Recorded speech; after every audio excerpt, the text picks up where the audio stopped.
Je viens dans cette vidéo donner plus d'éclaircissement par rapport à une vidéo que j'ai faite il y a de cela environ un mois, où je disais que lorsque vous recrutez un employé ou bien un ouvrier sur votre ferme, vous devez lui faire une fiche de poste.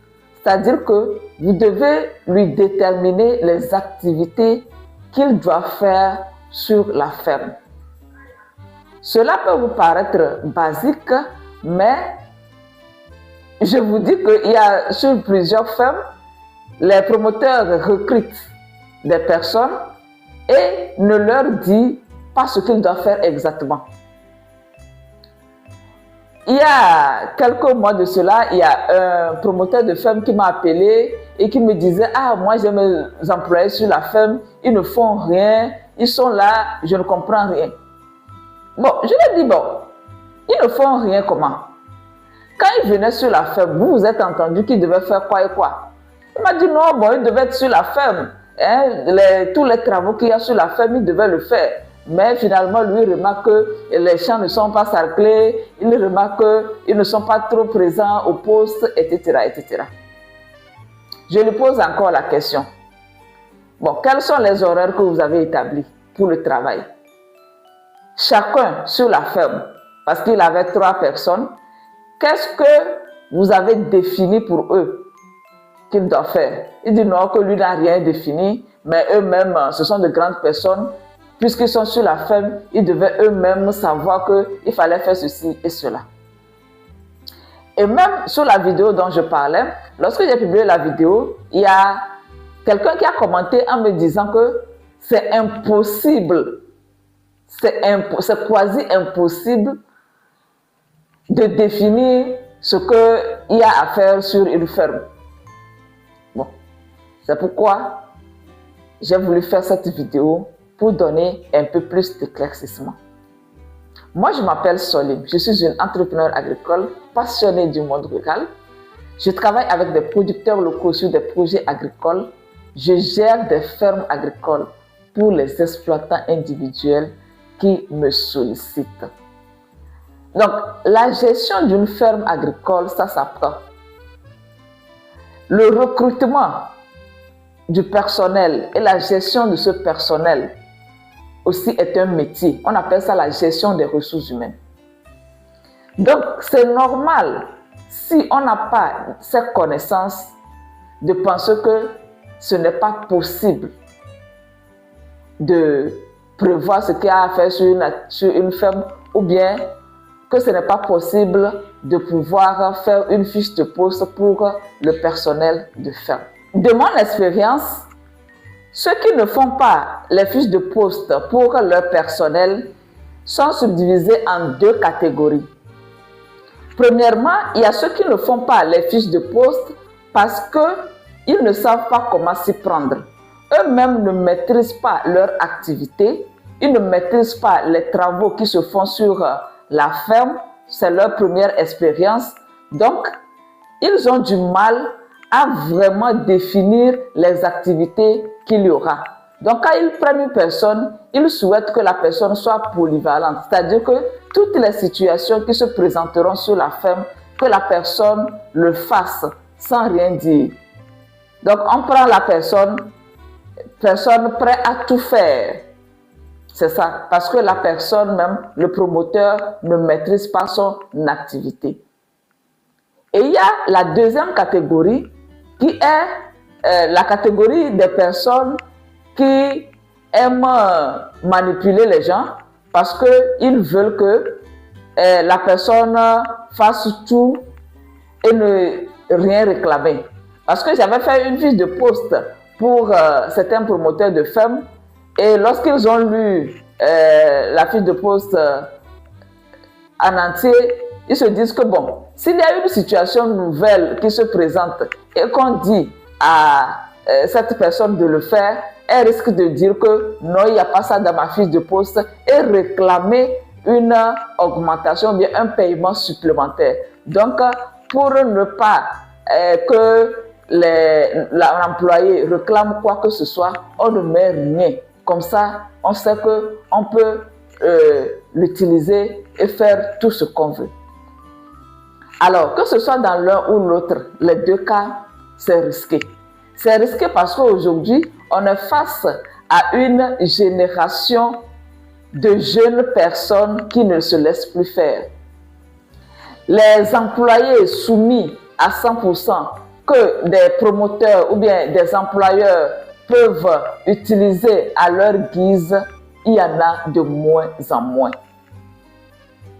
Oui, aujourd'hui, pour pouvoir avoir un jeune qui va travailler avec toi, avec bon cœur et dans la durée, il faut mettre ce jeune dans les meilleures conditions.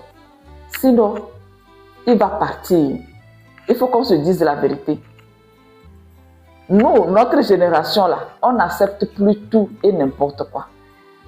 C'est pourquoi beaucoup de personnes vont dire, oh, les jeunes ne veulent plus travailler, ils ne veulent pas souffrir, etc., etc. Mais moi-même qui vous parle, je suis jeune et je travaille avec beaucoup de jeunes sur les fermes agricoles. Les jeunes aiment travailler.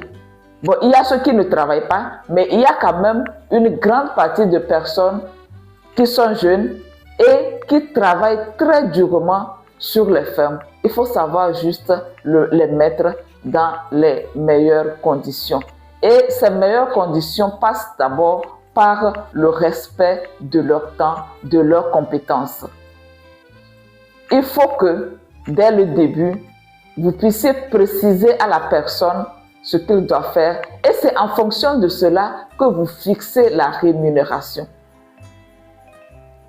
Aujourd'hui, les personnes talentueuses sont de plus en plus rares et lorsque quelqu'un sait qu'il est talentueux, il n'accepte plus être utilisé n'importe comment. Parce que même s'il quitte votre ferme, il va trouver une autre place ailleurs. Je parle là des personnes talentueuses. Je vais prendre un exemple de fiche de poste pour illustrer mes propos. Comme ça, vous me direz, est-ce que réellement, on peut définir les tâches d'une personne sur une ferme ou pas? Alors, sur une ferme, je vais prendre l'exemple des petites fermes. Il y a généralement un gérant, des ouvriers, éventuellement un gardien. Sur des fermes moyennes, on peut aussi avoir un comptable. Et sur des fermes un peu plus grandes, on peut même avoir un secrétaire et des commerciaux. Donc, ici, on va prendre l'exemple terre à terre, une ferme sur laquelle il y a un gérant, des ouvriers et un gardien. Je vais vous donner une fiche de poste d'un gérant. Donc, c'est une fiche de poste que j'ai faite tout récemment. Donc, je vais vous donner ça, mais ça serait une fiche de poste générale, pas une fiche de poste adaptée à une ferme en particulier. Donc, voici par exemple les responsabilités clés pour un gérant d'une petite ferme. Alors, premièrement, le gérant s'occupe de la gestion technique de la production. Ça veut dire quoi? C'est lui qui planifie et suit les activités agricoles. Préparation des sols, semis, plantines, entretien, récolte, etc.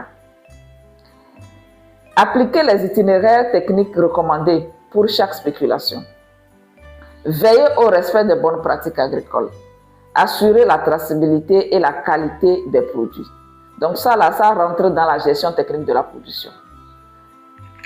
Deuxième catégorie de tâches, supervision du personnel. Alors, c'est lui qui va répartir les tâches quotidiennes aux ouvriers. C'est lui qui va former les ouvriers sur les meilleures pratiques. C'est à lui de maintenir un climat de travail sain et productif au sein de l'équipe, de gérer les absences, les conflits et les performances. Troisième chose, gestion des équipements et intrants. C'est à lui de suivre l'utilisation des outils, équipements, veiller à l'entretien courant du matériel, tenir un inventaire à jour du matériel. 4. Le suivi administratif et financier. C'est au gérant de tenir les registres de production, de dépenses, de vente, d'élaborer les rapports d'activité, de participer à l'élaboration des budgets et au suivi de la trésorerie, de proposer des actions d'amélioration et de rentabilité. 5. Au niveau des relations extérieures, c'est à lui d'accueillir et d'orienter les visiteurs, les partenaires ou les techniciens externes, de collaborer avec les fournisseurs, les acheteurs et prestataires, de représenter la firme lors de rencontres et formations. Donc ça, c'est 5 responsabilités clés qu'on a données à un gérant que je peux reprendre rapidement. La gestion technique de la production, la supervision du personnel, la gestion des équipements et intrants, le suivi administratif et financier, les relations extérieures. Donc ça, c'est une fiche de poste de façon générale pour un gérant. D'après vous, qu'est-ce qui manque à cette fiche de poste? Dites-moi dans les commentaires si vous trouvez que pour un gérant, cette fiche de poste est complète ou bien il faut qu'on ajoute certaines choses. Parce qu'il faut savoir que, comme je l'ai dit, ça c'est une fiche de poste sur laquelle j'ai mis des responsabilités clés, mais c'est une fiche de poste de façon générale. En fonction des activités de la ferme, on adapte la fiche de poste. Vous voyez? Maintenant, dans cette fiche de poste, par exemple, vous allez remarquer que le gérant, à aucun moment, on n'a pas dit que c'est lui qui va sarcler les champs. On est d'accord? Donc ça, ce n'est pas le travail du gérant, selon cette fiche de poste. Le sarcler ou bien travailler dans les champs et tout ça là, ça, c'est pour les ouvriers. Donc, je ne vais pas donner toutes les fiches de poste ici. Je viens juste de donner une fiche de poste lambda pour un gérant de ferme. Donc, vous voyez, c'est comme ça on définit. Comme ça, le gérant sait le cadre dans lequel il travaille. Et lorsqu'il y a des imprévus ou d'autres choses qui s'ajoutent, on peut s'entendre, le promoteur avec le gérant, ou bien autre personnel de la ferme, s'il y a d'autres situations nouvelles, peut s'entendre pour pouvoir trouver un compromis. Me concernant, par exemple, je ne travaille jamais sur une ferme sans préciser les activités que je dois faire. Je les liste de A à Z, on se met d'accord avec le promoteur de la ferme avant que je ne commence. Parce que très souvent, sur le terrain, il y a toujours des imprévus, d'autres choses qui s'ajoutent. Bon, ce n'est pas aussi parce que il y a des imprévus qu'il faut forcément augmenter la facture ou bien réclamer une augmentation de salaire, mais ça permet quand même à la personne qui travaille sur la ferme de décider jusqu'à quel niveau elle peut tolérer. Vous voyez? Donc, ça ne deviendra pas une exigence.